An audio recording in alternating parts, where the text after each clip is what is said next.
ચોટીલામાં ફરી વખત નિર્દોષ પશુઓને કતલખાને લઈ જતા ઈસમોને ઝડપી લેવામાં આવ્યા। રાત્રા ખાનગીરાએ હકીકત મળતા ચોટીલા ગૌરક્ષા ટીમ તેમજ ચોટીલાની પોલીસ દ્વારા ગેરકાયદેસર 9 પશુઓ કતલખાને લઈ જવાતા હાલ પકડાયેલ છે, જેમાં બંને 2 આરોપી છે આ માલ વાંકાનેર તરફથી ભરી અને ભરૂચ તરફ લઈ જવામાં આવતો હતો।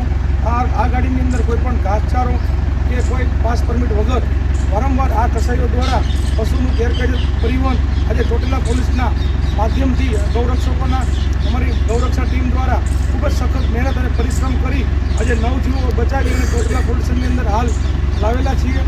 અને ગુજરાત રાજ્યના ડીજીપી સાહેબ શ્રી અને હું જિલ્લા એસપી શ્રીને નમ્ર વિનંતી કરું છું કે આવા આરોપીઓ વારંવાર પકડાય છે છતાં પણ પોલીસ દ્વારા એને પાછા કરવામાં નથી આવતા, તો ટૂંક જ સમયમાં અમારું રાજ્ય ગૌરક્ષા દળનું જે અમારું ડેલિગેશન છે તે ડીજીપી સાહેબ અને રાજ્યના એચએમ શ્રીને મળી અને જે 1 થી વધુ ગુનામાં પકડાયેલા પશુ તસ્કરીના 1 થી વધુ ગુનામાં પકડાયેલા આરોપીનું સર્વે કરી આઈબીને અથવા એસઓજીને આવા આરોપીઓનું સર્વે કરી એના ઉપર કાર્યવાહી થાય અને ભવિષ્યની અંદર આ લોકોને સબક મળે, જેના કારણે પાછા થાય એવી માંગણી સાથે ટૂંક સમયમાં ડેલિગેશન મળશે।